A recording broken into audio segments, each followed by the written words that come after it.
Hi guys, this is doctor Aarti here and आज जो हमारा टॉपिक है बात करने का वो ये है जिम में हुई हुई इंजरीज। उसमें होता क्या है, हम जिम जब ज्वाइन करते हैं, किसी भी कारण से ज्वाइन करते हैं, किसी को अपना वेट लूज करना है, किसी को अपनी बॉडी बिल्ड करनी है, so there are different reason.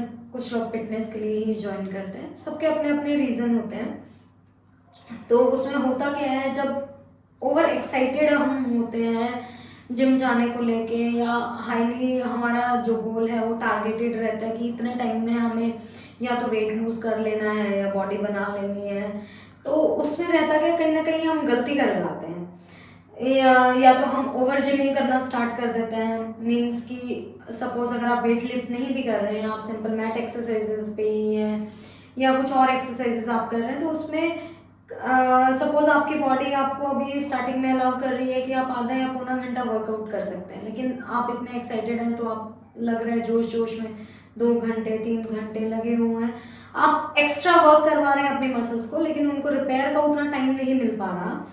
तो उस केस में होता क्या है कि उसके बैड इफेक्ट्स आने शुरू हो जाते हैं। स्टार्टिंग में जब हम जिम जाते हैं तो उसके 24 घंटे तक, जो नेक्स्ट डे जब हम सपोज आज जिम गए हैं तो कल क्या होगा, डोम्स पड़ जाते हैं जिसको हम बोलते हैं डिलेड ऑनसेट मसल सोरनेस। वो आपको नेक्स्ट 24 घंटे में आते हैं, लेकिन विद इन 24 to 48 आवर्स में वो चले भी जाते हैं। मीन्स मसल क्रैम्प्स आते हैं, जिन जिन मसल्स की आपने एक्सरसाइज प्रीवियस डे पे की होती है उसमें खलियां पड़ती हैं, जैसे कि हम आम भाषा में बोले उसमें खलियां पड़ जाती हैं, तो जिसकी वजह से वो मसल्स पेन करती हैं next day. That is quite normal. तो अगर वो डॉम्स या क्रैम्प्स कह लीजिए आप, वो नेक्स्ट 24 to 48 आवर्स में रिलीव नहीं हो पाते हैं और वो परसिस्ट करता है उनका pain, then there is something bad has happened जिसकी आपको टेक केयर करनी पड़ेगी। तो कई बार क्या होता है कि हम सोचते हैं नहीं नहीं ये नॉर्मल ही इंजरी है, अपने आप रिकवरी हो जाएगी, 1 दिन 2 दिन 3 दिन होता चला जाता है और उसके बाद वो इंजरी कंटिन्यू ही होती रहती है। उसके बाद इन्फेक्ट हो सकता है, वो आगे की मसल्स में भी इंजरी होना स्टार्ट हो जाती है या मसल्स पेन करना शुरू कर देती हैं। बट नेग्लिजेंसी जहां होने लग जाती है वो बहुत बड़ी प्रॉब्लम को इनवाइट करता है। जैसे कि मोस्टली पेशेंट्स हमारे पास आते हैं, उनमें यही हुआ होता है, आज पेन आया, 2 दिन हो गए 3 दिन हो गए, वो फिर से जिम जाएंगे, अपनी एक्सरसाइजेस कंटिन्यू करेंगे, वो सोचेंगे अपने आप इंजरी वो ठीक हुई, पर वो हुई नहीं और उसकी वजह से उनको काफी ज्यादा प्रॉब्लम हो चुकी थी। कई बार क्या होता है, इंजरी इतनी ज्यादा हो चुकी होती है कि उसको रिवर्स करना, उसका रिपेयर करना कम 100% बहुत मुश्किल हो जाता है।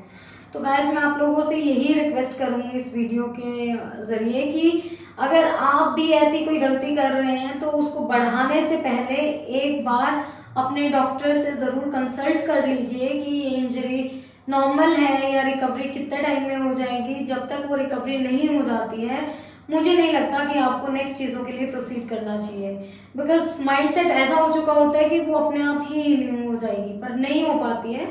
तो उसके बाद क्या होता है कि फिर हम उतनी ही स्पीड से नीचे चले जाते हैं और हमारा जो एक्सरसाइज का रूटीन है वो कम्प्लीटली ब्रेक हो जाता है। और मैंने देखा है बहुत सारे लोग इस वजह से भी फिर अगेन डिप्रेशन में जाना शुरू कर देते हैं कि अब हम कोई एक्सरसाइज कर ही नहीं सकते हैं, अब हम कुछ कर ही नहीं पाते हैं। वो एक डर बैठ जाता है, एप्रीहेंशन होने शुरू हो जाता है उनको, और उसकी वजह से उनका मीन्स कॉन्फिडेंस लेवल वगैरह काफी कम हो जाता है और वो अपने जो फील्ड है उसमें एक्सेल नहीं कर पाते। सो अगर आप लोगों के साथ भी ऐसा कुछ हो रहा है तो प्लीज उसको बढ़ने से पहले रोको और उसको दिखा लीजिए टाइम पे, और आप कंसल्ट कर सकते हैं। और मेरा मानना है कि अगर इंजरी कोई हो रही है तो उसको तुरंत अगर उसका समाधान मिल जाए तो उससे बढ़िया कोई चीज है नहीं है, वरना रिवर्सल बहुत मुश्किल हो जाता है। Thank you. और बाकी आप अगर इस टाइप की वीडियोस आपके तक पहुंचती रहें और आप आगे भी शेयर कर सकते हैं अपने फ्रेंड सर्कल में, उनको भी अगर इस टाइप की कुछ प्रॉब्लम है तो वो भी इससे अवेयर हो सकते हैं। बाकी आप लाइक शेयर सब्सक्राइब और कमेंट ज़रूर कीजिए नीचे दिए गए सेक्शंस में, और हमारा फ़ोन नंबर भी इस पर आता है, अगर आपको कोई प्रॉब्लम है तो आप उस पर कॉल भी कर सकते हैं। Thank you.